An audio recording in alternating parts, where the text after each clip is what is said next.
Gracias. Gracias, Claudio. Y hablando de gracias, me sirve esta palabra para introducir de lo que vamos a hablar. Gracia suficiente. Hace 3 domingos atrás me tocó compartir con ustedes la palabra y, bueno, la definición de gracia es favor que uno hace a otro sin estar obligado a ello. Y mencioné en su momento nuestra hermana que pasaba las vistas y en este momento, por ejemplo, a Claudio, que no estaba obligado, pero vio la necesidad de que había de asistirme en este tema del micrófono. Entonces, uno da gracias a los demás, ¿no es cierto?, por un favor recibido. Y desde primeros días del año estamos reunidos y nos congregamos y recibimos las predicaciones del pastor Alfredo, de Luis y de otros que ocupan este lugar, hablando sobre gracia suficiente. Y en este caso, por supuesto, es la gracia de Dios, que en ningún momento estuvo obligado a hacernos ningún favor. Sin embargo, nos lo hizo. Entonces yo me preguntaba, ¿gracia suficiente para qué? Y en su momento, como introducción, había leído en Colosenses capítulo 1, versículos 2 y 13, cosa que vuelvo a hacer.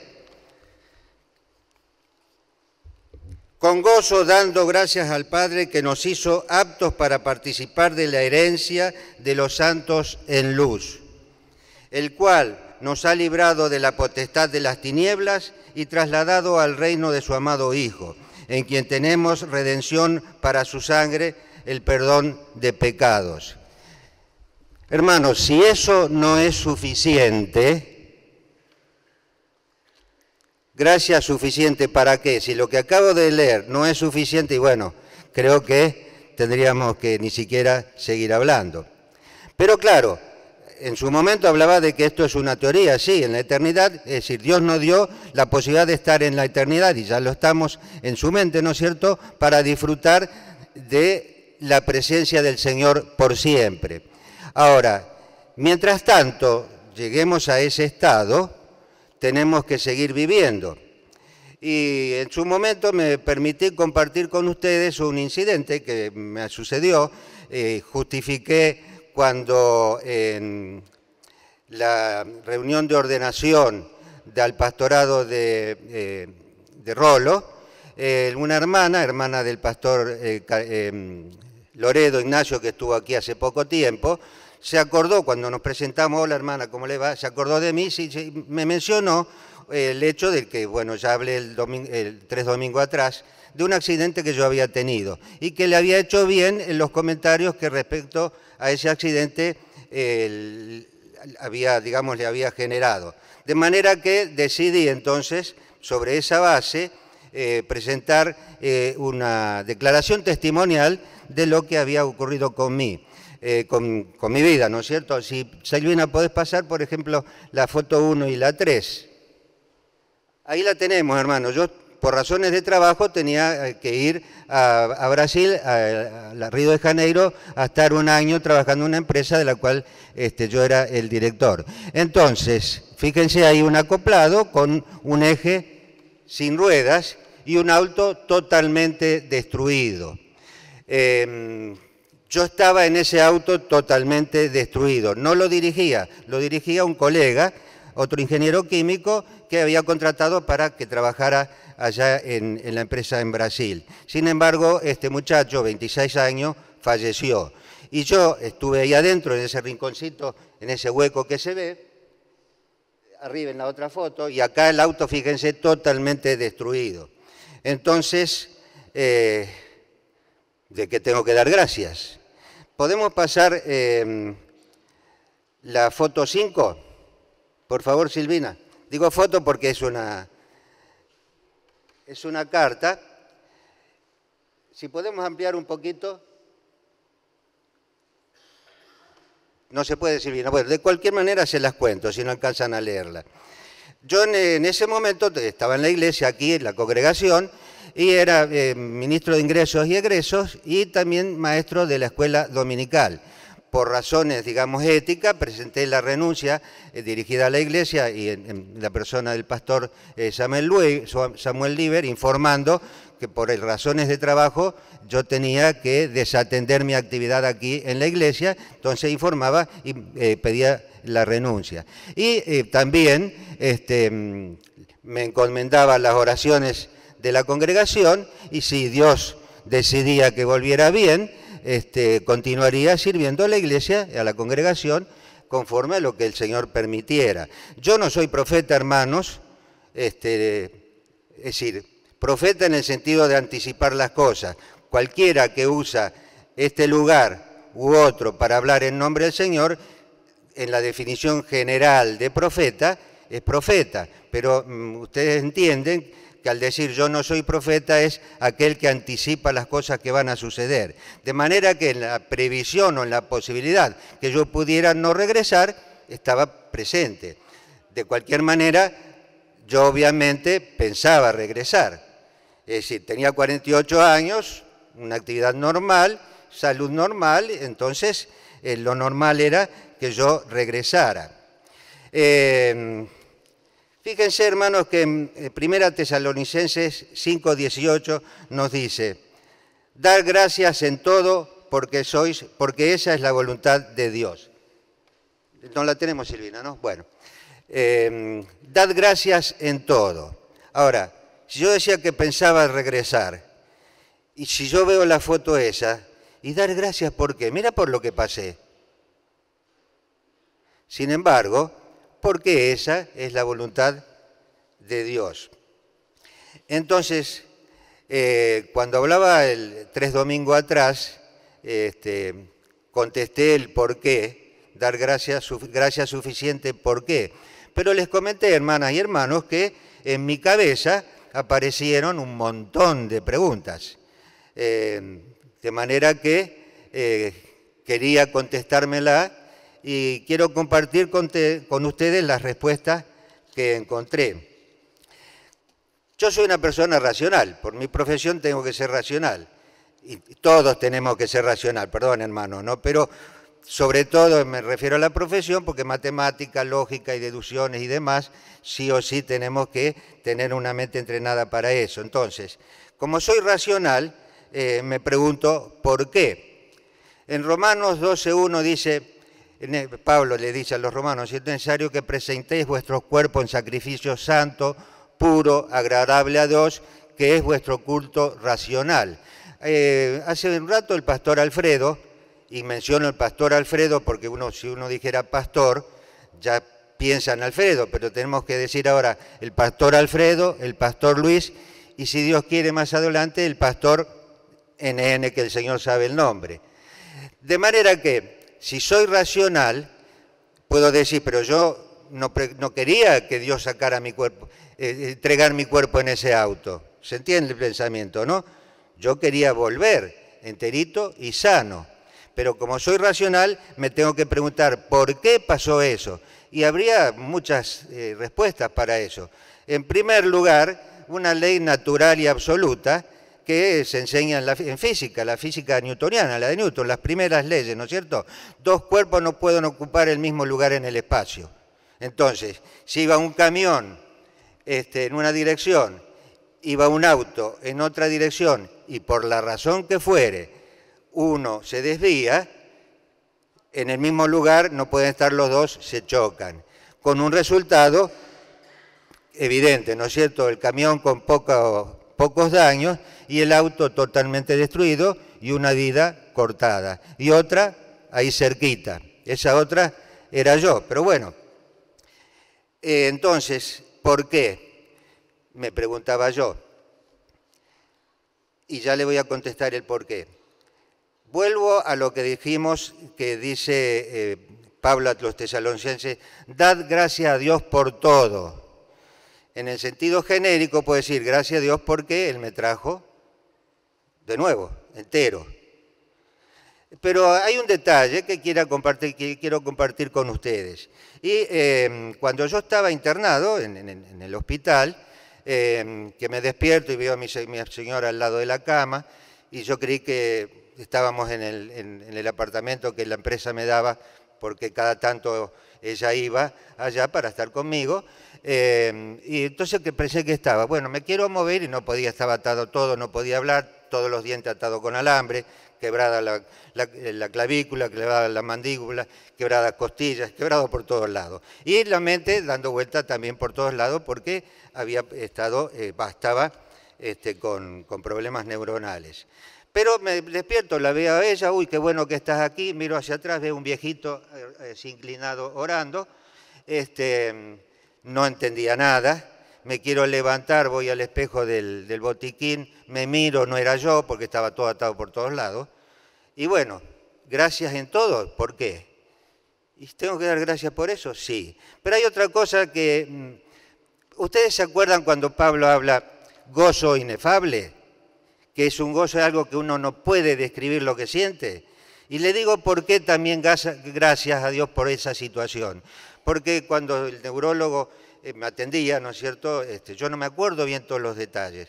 Porque, digamos, teníamos conversaciones. El neurólogo preguntó a mi esposa si yo sabía idiomas, entonces ella le comentó, me preguntaba en francés, le contestaba en francés, en inglés le contestaba en inglés. No me acuerdo si me preguntaba en italiano, pero lo hubiera podido contestar, y en portuñol, obviamente, ¿no es cierto?, que uno manejaba. Hermano, yo no tengo el don de lenguas, son lenguas que había estudiado. Con eso el neurólogo evaluaba el daño cerebral que yo había tenido. Me preguntaba de la familia, le hablaba de mis hijas, había corrido las edades, tenía una ensalada en la cabeza, ¿no es cierto? Pero, entre otras cosas, cuando me preguntó mi actividad y demás, recuerdo que había hablado de Juan, los versículos que a mí me encantan de Juan, 3:16 y 5:24, y otro por ahí que le había mencionado en la conversación, bueno, al que sabe hacer lo bueno y no lo hace, le es pecado. Entonces, esto me acuerdo perfectamente, hermanos. Eso lo dijo Santiago. Ahora, no me acuerdo si Santiago de la Biblia o Santiaguito Tapia. Santiaguito Tapia era un chico que formó parte del grupo del Camino Inicial, ¿no es cierto?, en Santa Fe, el grupo que canta, ¿no es cierto? Pero me acuerdo que dije eso. Y eso, hablando del gozo inefable, no se imagina el gozo que me da saber, no sé, en el consciente no era, en el inconsciente no lo sé, en el ultraconsciente, ahí estaba la palabra. Me sigo con el pensamiento, es indescriptible. Si tengo que dar gracias por algo, con eso es suficiente. Yo no sé ahora cómo califican los neurólogos, los que estudian en las neurociencias, el nivel consciente, inconsciente o ultraconsciente. En aquel momento se hablaba del ultraconsciente, eso que está allá atrás del fondo, de todo. Y eso me acuerdo también cuando Dios le dice a Josué que te grabara la palabra y la transmitiera a su hijo de generación en generación. Hermanos, es importante tener la palabra adentro. Ese gozo inefable lo sentí al recordar esa situación. Pero seguimos. Vamos a los por qué. Ustedes saben que generalmente se habla, no tenés que preguntarte por qué, sino para qué. Bueno, yo, hermano, siempre me pregunto por qué. Por mi formación, el hecho de ser racional, yo quiero saber por qué suceden las cosas. Es decir, la explicación del hecho de la física, ahí está, ¿no es cierto?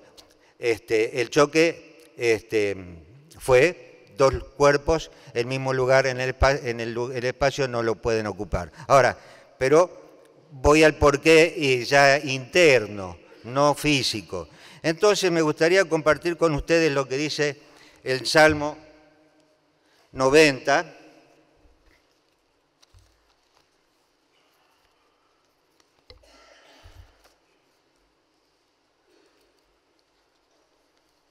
perdone que es. Salmo 90, versículos 1 al 6.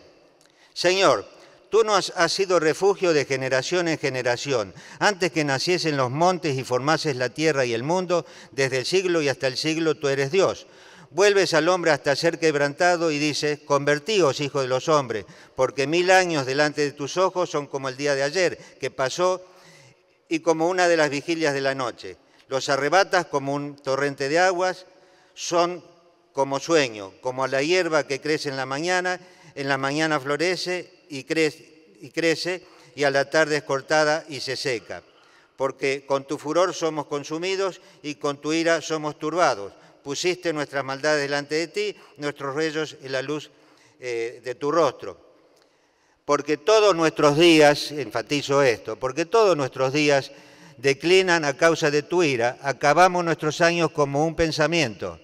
Los días de nuestra edad son 70 años, y si en los más robustos son 80 años, con todo, tu fortaleza es molestia y trabajo, porque pronto pasan y volamos. Hermano, yo tenía 48 años y pensaba vivir más tiempo. Sin embargo, tengo que reconocer que a mí me está diciendo que mi vida está limitada, mi vida física, ¿no es cierto? Está limitada. Conclusión, sí, hermanos, tenemos que morir. Entonces, si yo estaba en ese auto, en un accidente grave, sí, lo más probable era que pudiera haber muerto. Y el hecho de que tenemos que morir, Pablo apóstol lo sabía. En Filipenses, hoy mencionó el pastor Alfredo Filipenses, un pasaje encantador, pero en Filipenses 1, capítulo 1, versículo 21 al 20 al 23 dice, conforme a... Es decir, sería lindo leerlo antes, pero en honor al tiempo tenemos que avanzar. Conforme a mi anhelo y esperanza de que en nada seré avergonzado, antes bien, con toda confianza, como siempre, ahora también será magnificado Cristo en mi cuerpo, o por vida o por muerte. Pablo sabía que iba a morir. Porque para mí el vivir es Cristo y el morir es ganancia. Mas si el vivir en la carne resulta para mí en beneficio de la obra, no sé entonces qué escoger, porque de ambas cosas estoy puesto en estrecho, teniendo deseo de partir y estar con Cristo, lo cual es muchísimo mejor. Pero quedar en la carne es más necesaria por causa de vosotros. Hermanos, yo siempre cuando era chico escuchaba las predicaciones y hablaba de la venida del Señor, que el Señor iba a venir y de hecho esperamos que va a venir y sabemos que va a venir. Para mí me decía, pero qué apuro tenés, yo quiero vivir. Sí, hermano, 13, 14 años, qué chico no piensa en vivir. Y bueno, acá en mi racionalidad me acuerdo que Pablo dice esto. Para mí el vivir es Cristo y el morir es ganancia. Entonces, ¿vos te querés morir? No por el momento. Pero si el Señor me lleva, es una ganancia. Hermanos, ¿me siguen con el pensamiento?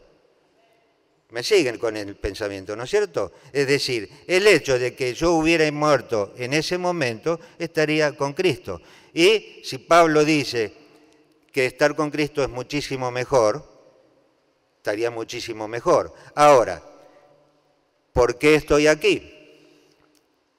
¿Por qué sigo bebiendo? De alguna manera, cuando hablé la vez pasada lo había comentado, pero respuesta simple y totalizando sería, porque es propósito de Dios que así sea. Entonces, si es propósito de Dios que así sea, ¿por qué? Bueno, me contesto.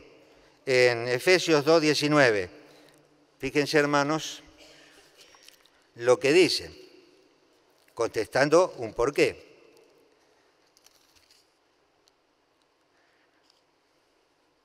Así que ya no sois extranjeros ni advenedizos, sino conciudadanos de los santos y miembros de la familia de Dios. Hermanos, si yo soy miembro de la familia de Dios, Él me cuida.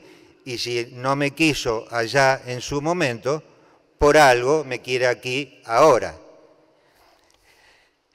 Mateo 10, 29 al 31.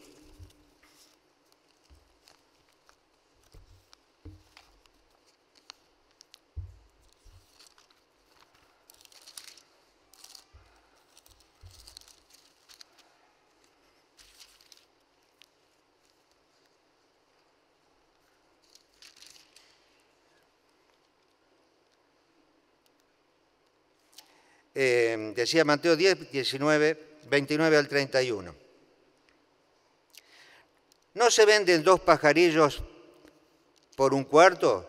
Con todo, ni uno de ellos cae a tierra sin vuestro Padre, pues aún vuestros cabellos están todos contados. Así que no temáis más, valéis vosotros que muchos pajarillos.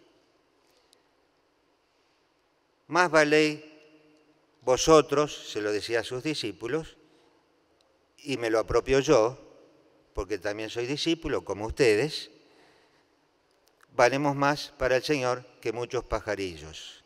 De manera que, si Dios quiso que yo siguiera vivo, es porque consideró que mi presencia aquí, en la tierra, todavía tenía valor. Valor que uno lo tiene que descubrir, ¿no es cierto? O sea, yo sé que Él me cuida. Sigo viviendo porque Él en ese momento me cuidó. Ahora, yo le mencioné una carta que un hermano que justamente era ese pastor que yo vi orando cuando desperté, mencionaba, ¿no es cierto?, que el Señor cuidaba, y evidentemente me había cuidado. Pero sigo hablando de preguntas que a mí me surgieron. ¿Por qué a mí? Pues porque la respuesta fácil es porque vos estabas dentro de ese auto y chocó. Era la ruta BR-116, un terreno plano, derecho, no había, digamos, impedimentos en la ruta, pozos ni nada. Es decir, ¿qué pasó? Digamos, si se rompió la punta de eje del auto, si se pinchó una goma, no sé qué pasó.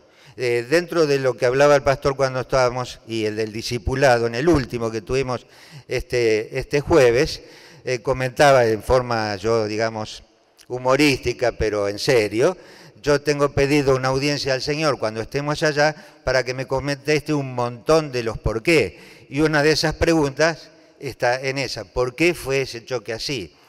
Hermanos, sabemos que el mundo entero está bajo el maligno, lo dice la Biblia. Pero también sabemos que hay muchas versiones de que hay sectores en la tierra donde aparentemente, yo no suscribo eso, cuento que dicen que hay lugares donde aparentemente hay más actividad de seres del enemigo. Entonces, ¿por qué no pudo haber pasado que alguien haya incitado, se haya hecho desviar el auto? No lo sé, hermano, no estoy diciendo eso, estoy aventurando hipótesis, pero porque quiero después, en la conclusión, para entender que las cosas que pasan, pasan, y los por qué pueden importarnos o no, pero suceden. Y hablando de esto, me acuerdo cuando Job, digamos, el hecho de Job, ¿no es cierto?, que dice en el relato que iban los hijos de Dios delante de Dios y entre los cuales estaba Satanás, y bueno, digamos, de alguna manera Satanás pidió que Dios lo apretara a Job. Yo no me creo Job, hermanos, ¿no? Porque dice la Biblia, varón perfecto delante de los ojos de Dios, no perfecto como el Señor, perfecto al nivel que podía serlo. Pero entonces, suponiendo que Job le hubiera dicho, mira, Juancito, ahí está, dice, bueno, hace lo que quiera, pero guarda su vida.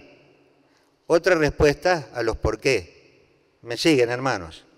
Entonces, vamos, continúo con este relato que le decía que es testimonial, o sea, le cuento a ustedes lo que me pasó a mí. Y justifiqué en la otra reunión el hecho de hablar sobre mí, porque puede ser útil a muchos de ustedes y porque es lo que manda la Biblia. Juan, el apóstol, cuando en una de sus cartas dice, lo que hemos visto y oído, eso testificamos. Tocante había visto el verbo al Señor Jesús en carne y hueso, aparte, habían visto al Señor Jesús en su cuerpo ya glorificado, de manera que contaba lo que vio. Y bueno, yo a través de la fe lo veo y ustedes también, y uno está contando lo que en el Señor uno ha vivido. Entonces, en el libro de Éxodo, donde están los 10 mandamientos, capítulo 20, del 1 al 17, pero voy a ir salteando. Habló Dios todas estas cosas diciendo, yo soy Jehová tu Dios, que te saqué de la tierra de Egipto, de casa de servidumbre, no tendrás dioses ajenos delante de mí, no te harás imagen ni ninguna semejanza, no te inclinarás a ella. No te inclinarás a ella ni las honrarás, porque yo soy Jehová tu Dios fuerte.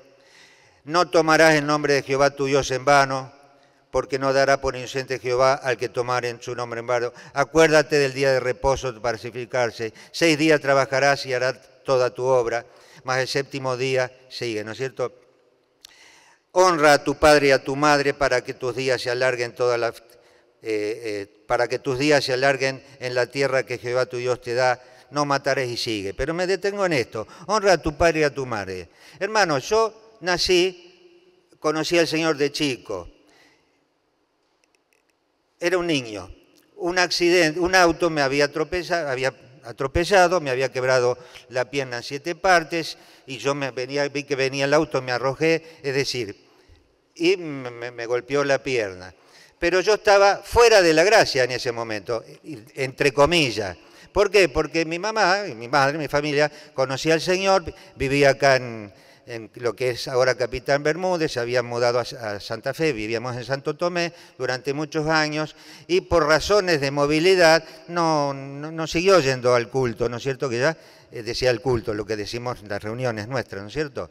Y bueno, se había alejado. Bueno, tuve ese accidente y me acuerdo bien que en su momento mi mamá dice, ahora cuando puedas caminar vamos a ir al culto. Yo ni idea tenía de lo que era, pero sí fuimos al culto y de ahí en más seguí. Estaba desgraciado, es decir, una desgracia que me trajo a la gracia. ¿Me siguen, hermanos? Y una desgracia, gracia vivida en una desgracia que fue el choque. Por eso la pregunta que motivó el título, ¿no es cierto? ¿Agraciado en la desgracia o desgraciado en la gracia? Cualquier forma, hermanos, estuve viviendo siempre en la gracia.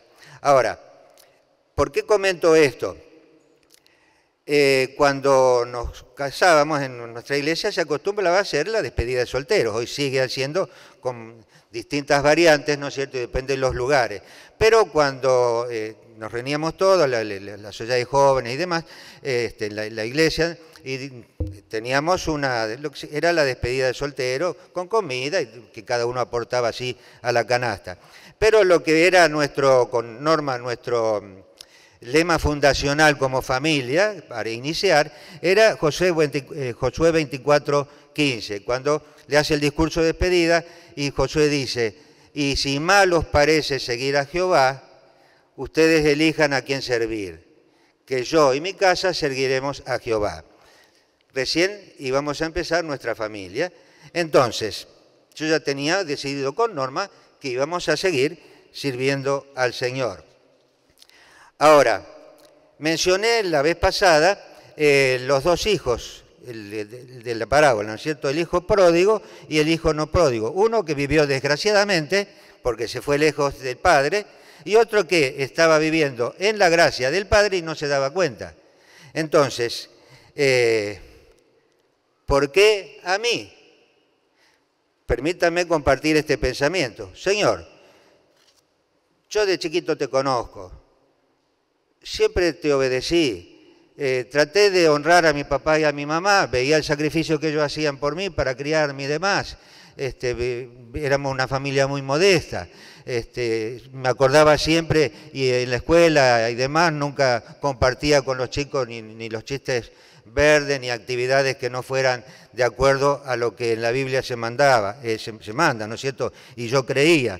Entonces, vuelvo al de los 2 hijos. El pródigo que sí vivía perdidamente y el otro que estaba dentro disfrutando, entre comillas, o no disfrutando de lo que pudiera haber disfrutado. Entonces digo, Señor, y no le estoy pasando factura, me decía a mí, ¿por qué a mí? ¿Me siguen con la pregunta?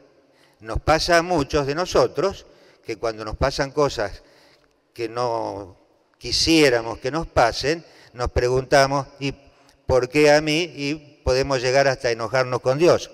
Ahora, otra pregunta, ¿por qué a mí no? En Romanos 12:3 dice, porque ninguno tenga más alto concepto de sí, sino que piense, que el que debe tener, sino piense de sí con cordura. Entonces, yo dije hoy que me considero una persona racional, y la cordura me exige pensar racionalmente. Y pensar racionalmente me lleva a recordar lo que Jesús dijo cuando estaba hablando del amor hacia los enemigos en Mateo 5, versículo 45.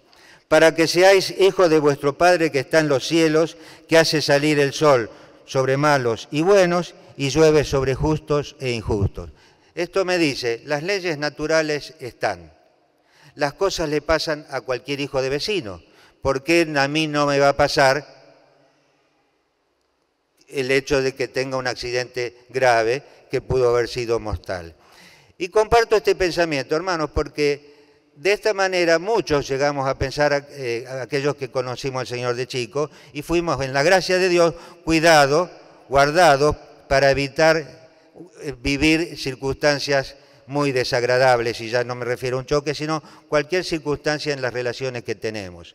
Entonces, porque yo era, digamos, entre comillas, un buen muchacho. Ah, ¿vos te crees perfecto? No, hermanos, pero me sigue en el pensamiento. Es como cuando alguien dice, y yo hago todo el bien que puedo, no le hago mal a nadie, vivo decentemente, cuando quiere zafar del hecho de decir sí al Señor. ¿Me siguen? Gracias. Entonces, ¿por qué a mí y por qué a mí no? Todo me puede suceder. Pero, gracias a Dios, estoy contándoles esto. Y ahora voy a tocar un tema que es de la oración. Oraron por mí. En la carta que yo había presentado ahí, ¿no es cierto? Decía, bueno, me encomendaba las oraciones al Señor, por supuesto, y a las oraciones de mis hermanos. ¿Oraron por mí? Sí, absolutamente sí oraron por mí, hermanos. Acabamos de orar hoy por las necesidades. Tenemos los martes las reuniones de culto de oración, digamos, oficial de la Iglesia en el sentido de que se realice acá, no que no sean oficiales de la Iglesia las oraciones que se hacen en los grupos de oración, de discipulado y demás. De manera que tenemos que orar. Hemos orado, oraremos y seguiremos orando. Cuando, por ejemplo, hay hermanos que van a hacer una actividad, misioneros en distintos lugares, ¿no es cierto? La Iglesia ora. A veces pudiendo hacerse, se hace aquí, en este lugar, y se pone en las manos del Señor. Pero poner en las manos del Señor ponemos también muchos hermanos y podemos ver, digamos, milagros vivientes, entre comillas. ¿No es cierto? Digo milagros porque lo sabemos. Aquí presente hay personas que hemos puesto en las manos del Señor y están disfrutando de la vida, con dolores, con dificultades, pero aquí, en la congregación. Y si usted piensa, muchos casos de esto puede encontrar. Nos reunimos el martes en el culto de oración y oramos por las necesidades de todo. En lo económico, en lo familiar, en lo físico, en distintas situaciones. Ahora, ¿por qué orar? Bueno, tenemos el ejemplo de Jesús. Si buscamos en Marcos 1:25 nos dice que el Señor se levantaba de madrugada e iba y oraba. Pero Jesús era Dios, ¿o no? Sí, pero el Jesús que iba y oraba era el Dios hecho carne y tenía sus necesidades y se las presentaba al Padre. Es una promesa de Jesús en Marcos, capítulo 11, 24. Vamos a leerlo.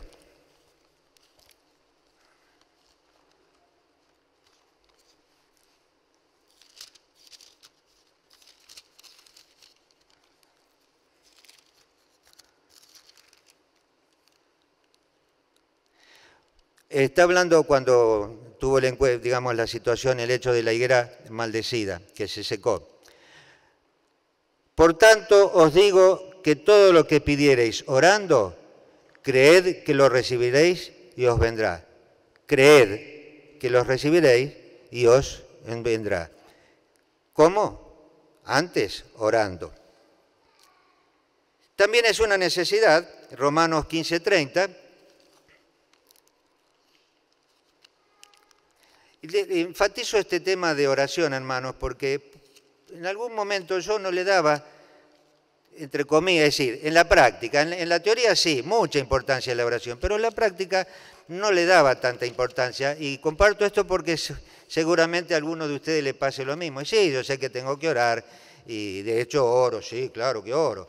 Pero en la realidad a veces como que le escapamos al bulto de orar, porque pensamos que orar es tener una actitud, una posición determinada y demás, ¿no? Pero orar es conversar con Dios. Por ejemplo, decía en Romanos 15:30, pero os ruego, hermanos, por nuestro Señor Jesucristo y por el amor del Espíritu, que me ayudéis orando por mí a Dios, para que sea librado de los... Bueno, el motivo de la petición. ¿Quién hace esta petición? El apóstol Pablo. Y podemos decir, pero si Pablo tenía contacto directo con el Señor. Pablo fue un apóstol elegido especialmente por Dios y tuvo vivencias directas con el Señor. Acuérdense cuando habla, fue llevado al tercer cielo, si en el cuerpo lo sé, si no el cuerpo no lo sé, pero tenía directa. Y Pablo le pedía a los romanos, que tenían las suyas, que oraran por él. Y hermanos, conclusión, sí, es necesario que oremos. En otra parte dice que tenemos que orar los unos por los otros. Y en otro pasaje de la Biblia, en Tesalonicenses 5:17, dice, orad sin cesar. ¿Pero cómo? Si para orar tengo que tener una posición determinada, una actitud determinada. No, dice orar sin cesar, cosa que yo no entendía.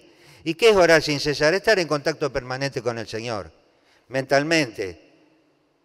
Me siguen en el pensamiento, ¿no es cierto? Estar constantemente, así como cuando vamos con alguien al lado y uno va hablando, y bueno, uno cuando va, el Señor va con uno, ¿o no? Y aparte también porque es un mandato, tengo que ya terminar, hermano. Es un mandato. Santiago 5:16.